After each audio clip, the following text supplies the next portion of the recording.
Hey everybody, Scout Crafty here again, TGIF. Thank God it's Friday. You made it through another week. I know because of the weather, a lot of you haven't been able to get in your shop, and I know some of you with having withdrawals from not being able to get down there or out there in the shed or whatever, where it's hot or cold, whatever. However, I have the fix for you today. We're going to do some tool restorations, good old-fashioned tool restorations that you enjoy. And we got a few things to get to, so let's get started right away. Okay, next up, I have a lot of things that were sent in over the last year I haven't gotten to, but I was watching my buddy Resto Rob. He did a fantastic video. I have a link in the description. He took a pair of pliers, and these pliers were real pit monsters. I mean, they were so bad that he was considering using these pliers as an entry into Armando Lani's Halloween ghoulish tool contest. And when I heard that, I was like, oh, Rob, I think you could save them. And sure enough, he took the challenge. You got to see the video. He turned these pliers that were horrible into just absolutely beautiful showpiece and had a great time and tons of satisfaction doing it. But a long time, he sent in a box to the show, and I just wanted to pull it out because we're talking about Rob. And in the box, you could see, first of all, he wrote in a note. He says, what kind of maniac don't have a lunatic cigar box? And he's exactly right, I don't. But he sent a few things over that, you know, he knows I would enjoy for the show. A box of bulbs, you know, assorted light bulbs and things, which I always use, as you know, and different tooling. Here we have a screwdriver that's included in one of my sets, almost like a Handy Andy set, but it was this one I think is from Czechoslovakia, like the set I have. A beautiful pair of Poland pliers, and so that's always nice because I do part Polish, and a lot of different bits, and these are milling bits, and also other items, machinist drill bits, things like this, which everybody needs. You gotta have a center drill. If you don't have one, you gotta get at least one set, and this is high-speed steel. All good stuff in here. Again, like he said, he always sends, look at this cute little hammer, right? Is that cool? That is a cute little, he sent these two here, and look at this. So here's what we're going to focus on. Besides, of course, a couple of pencils, which he knows that I'm always enthralled with.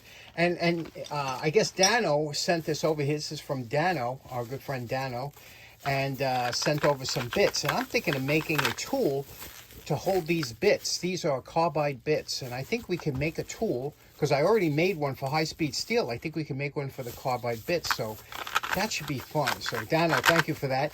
But let's check out a couple of these tools here and see what we can do. Now, if you know Rob's channel, Rob does fantastic restorations. He really does amazing work, and he could have easily done it, but I know he knows I enjoy especially the homemade and odd type tools, and these two tools are homemade, and I don't know why I've always had a fascination with other people's work.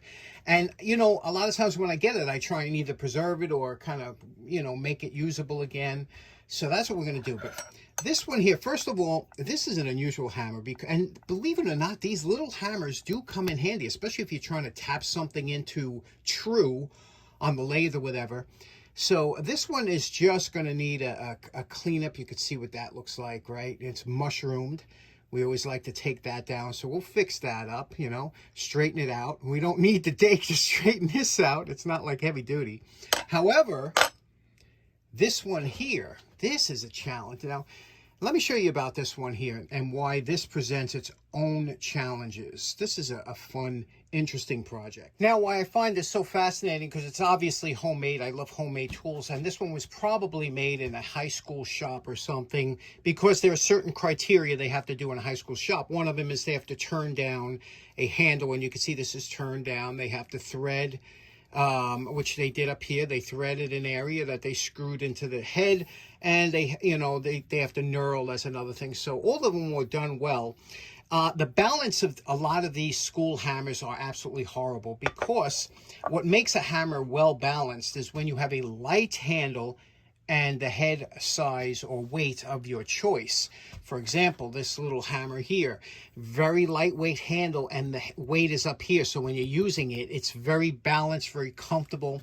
However, when you use this, when you lift this up, it's just all blocky. You don't want any heavy weight on the handle because it just makes it harder to use. So anyway, that's one thing we learn as you start making your own hammers. Secondly, you want to hide the threads, that area over here.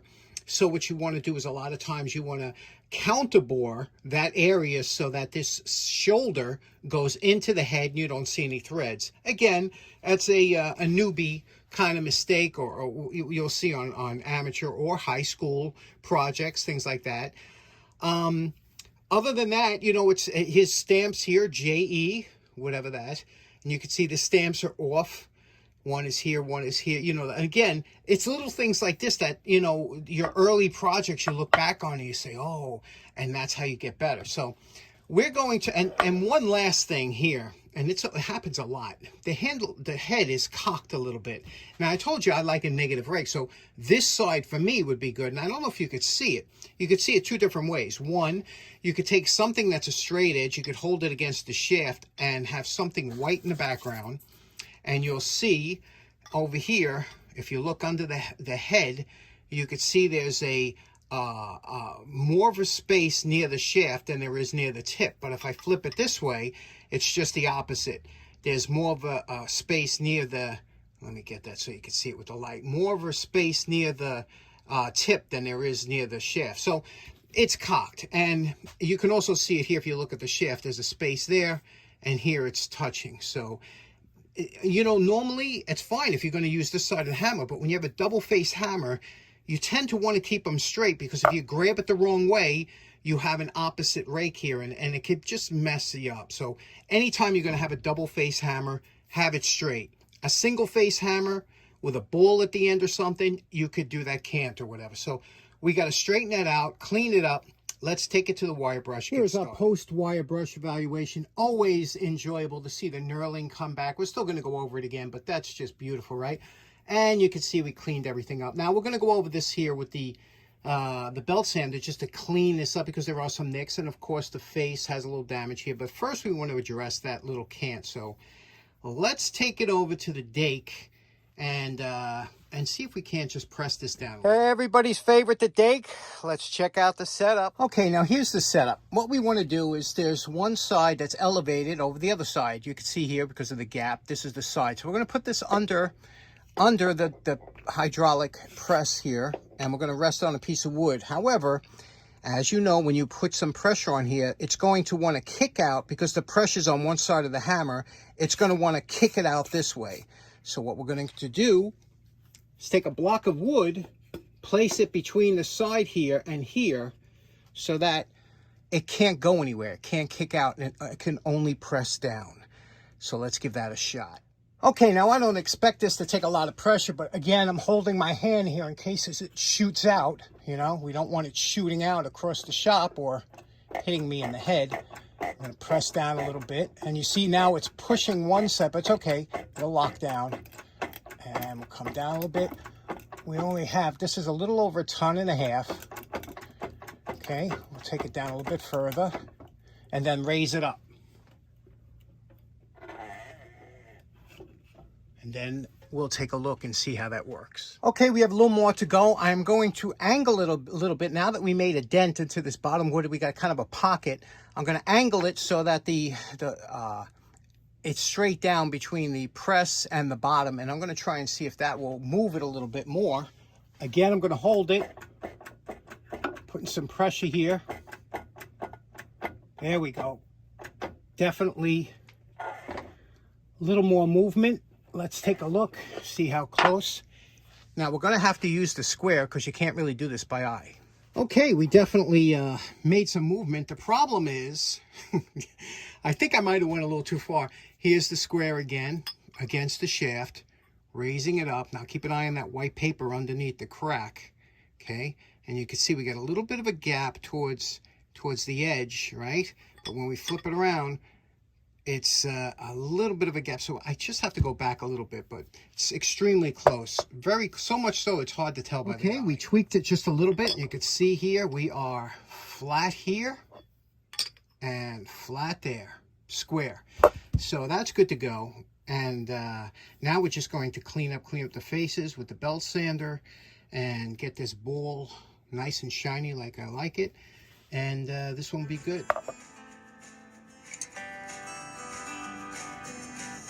Next up, we got this little guy. And since it's, you know, we're already at the dake, let's go back and straighten. Okay, you can see here what we did. We reduced the to the step cone.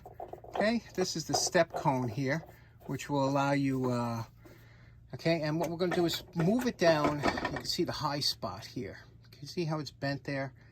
And that high, and we could rotate it just to get under the high spot, and which is right there. And we'll just press this down. Again, we'll move this out a little bit until we want to keep that spot under the neck pretty much straight. There we go. See how accurate you can be, pinpoint accurate. Remember, we always got to go past a little bit. You're going to get spring back. Okay, getting better.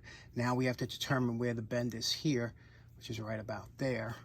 Do the same thing again. I shouldn't have let the press go all the way up. Here we go. Right about there. There we go. Spring back. Okay, see, I stopped the ram from going back up. Okay, see how close we're getting there? Just with 2 shots. Now you just got to tweak it. Now that we straightened it out, let's go to the wire brush. Okay, now we just got to clean up the face, this mushroomed face on the belt sander.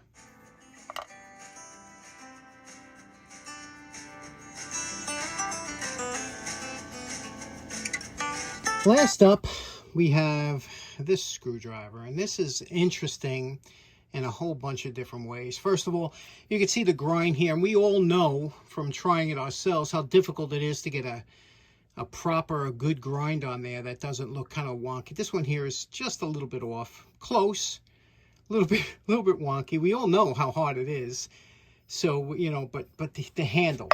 Now, that handle, you might think, oh, that handle looks good, but as soon as you put it into your hand, the first thing that happens, you're going to grip it like this. This corner digs right into this part of your hand. It is, as crazy as it looks, that is one of the most uncomfortable screwdrivers I've ever held.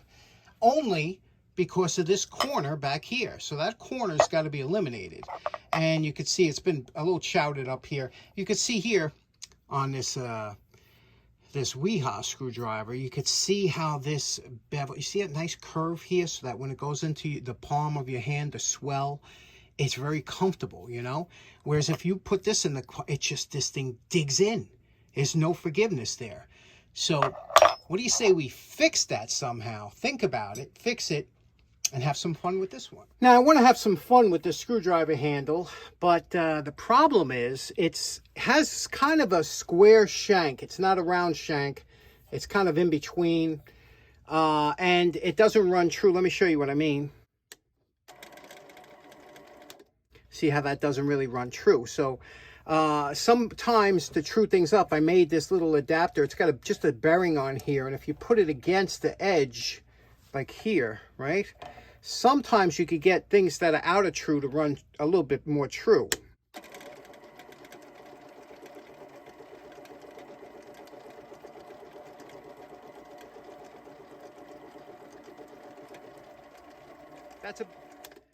That's about the truest we can get it to run. Not very true, but it's okay because it's better off down here. So what we're going to do is we're going to center drill the back, and then we're going to fix it a little bit, okay? Let's have some fun with this.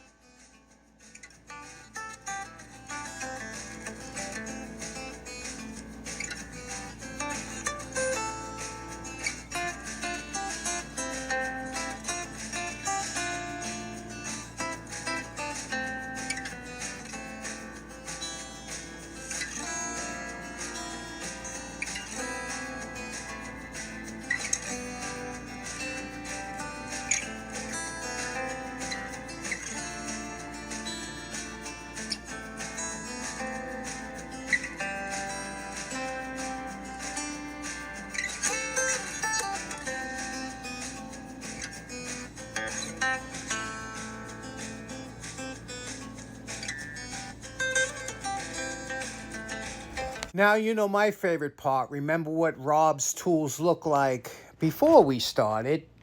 And we're calling this project, or these 3 projects, done. Let's take a look individually at each one of these. First off, we have the hammer by JE, and this was just basically a cleanup and stuff, because this is a tribute to the gentleman or woman who made this, and it is, without a doubt, somebody's pride and joy, because they took a lot of time making it. And if any of you have made it something in school or something, you remember how much it meant to you, and that's why you never got rid of it. So there it is, JE. Cleaned up the knurling, the back, did the faces, so they're all done. And the only thing is, I mean, this is always to cover the threads. I just didn't want to change their design, but that'll make a great shop hammer, right? Next up, this little goofy hammer, but I got to tell you something. The satisfaction level is there, whether you're working on a $100 tool or a $2 tool. And this one here was a lot of fun. Straightened it out. It's all straight. Remember, it was more mushroomed at the top. The tip looks factory, right? Did a nice job. The knurling. Everything came out nice on this little hammer. That's always a nice little toy hammer, whatever. Enjoy it. Now, this is where the satisfaction level was off the charts for me. This one here was just, you know, I was down the shop and enjoying myself on the lathe, and then I attached I wanted to make this so it's comfortable here, give it a nice look to it. So you can see I added a piece of acrylic. I drilled it, tapped it, and I also I threaded the end of this here, and you could see that will screw off if you want, but I have it on there real tight, and then I turned it on the lathe, so this transition isn't that nice? Knurled the front. And then I, you know, reground the screwdriver, and it's just so nice. Now that fits in your hand, and you have the knurling to turn it or whatever you need to do. Isn't that nice? Isn't that just a beauty?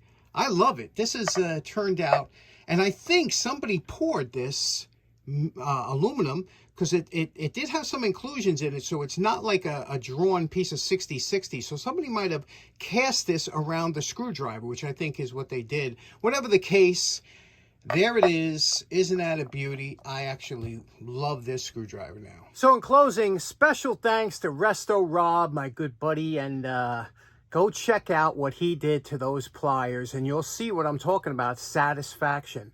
Doesn't matter what you're working on, doesn't matter the value, the price, or as long as you get down there, have fun in the shop, and turn something out that you walk out of there feeling satisfied, you know what I'm talking about. Hope you have a great weekend. Thanks so much. Again, thanks, Resto Rob. See you again on Monday. Take care now. Bye-bye.